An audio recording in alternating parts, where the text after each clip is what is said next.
The morning air was heavy with mist, each breath carrying the chill of grief and remembrance.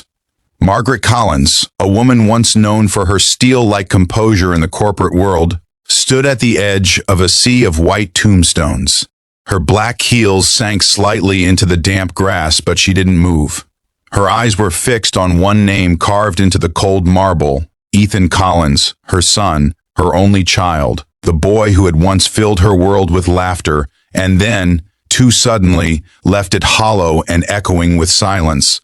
The cemetery was quiet, except for the faint rustle of leaves and the distant chirping of birds that seemed too careless to understand the weight of loss.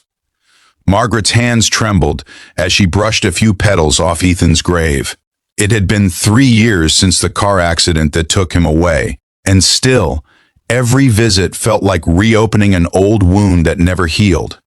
If this story touches your heart, please take a moment to like, comment, and subscribe to SoulSpark, where stories like this remind us that even through loss, love always finds a way.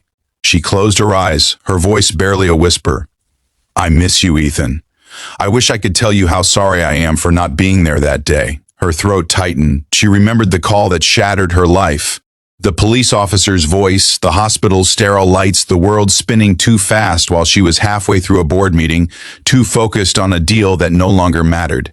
As she straightened her blazer, trying to hold herself together, she noticed movement a few rows ahead.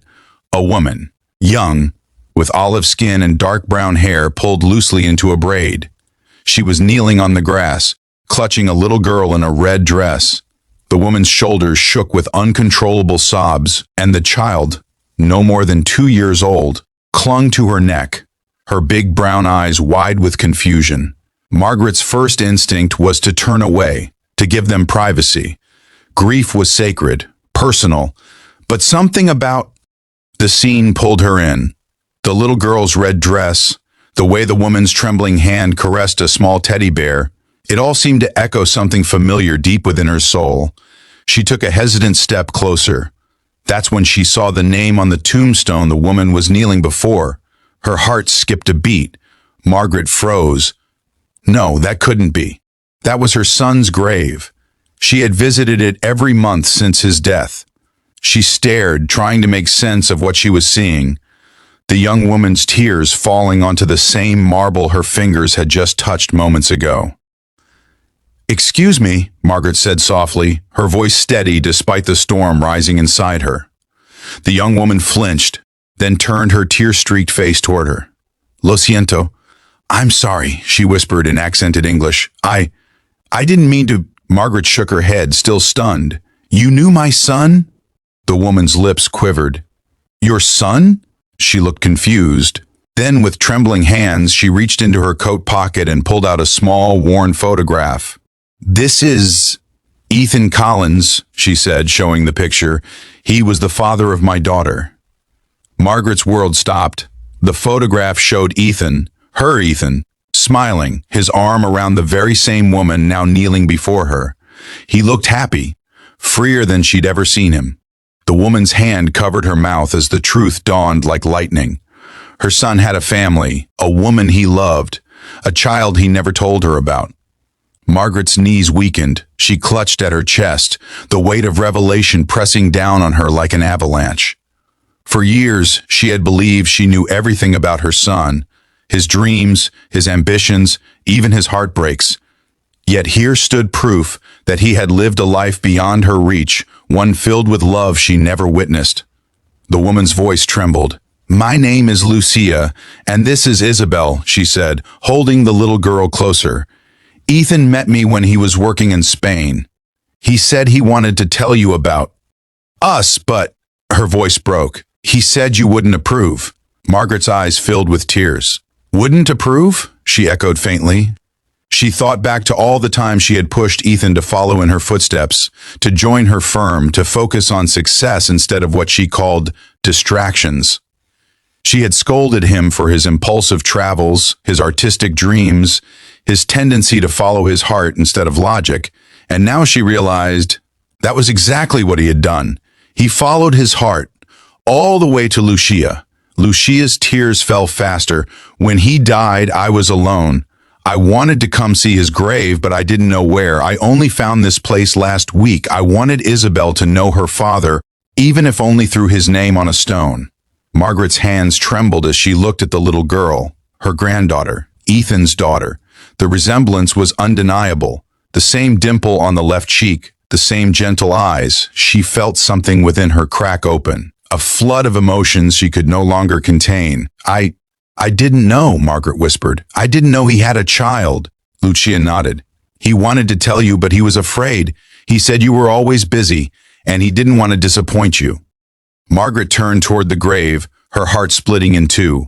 "He thought he disappointed me," she murmured, "but he never did. I just didn't know how to show him that."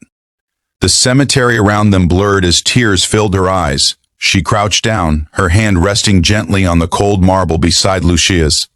"Ethan," she whispered, "I failed you as a mother, but I won't fail them." Lucia looked up, confusion softening into quiet understanding. Margaret turned to her, her voice trembling but firm. "You and Isabel, your family, you belong here with me." Lucia hesitated, unsure whether to believe it. For years she had lived with the shadow of rejection, fearing the woman who had unknowingly kept her from Ethan's world. But in that moment, she saw not the sharp-edged businesswoman of reputation. She saw a grieving mother, broken and human, extending her heart in trembling hands. Margaret reached out, brushing a tear from Isabel's cheek. The child blinked, then reached toward her with innocent curiosity. The tiny hand touched Margaret's face, and for the first time in years, warmth filled the hollow spaces of her soul. That touch was forgiveness.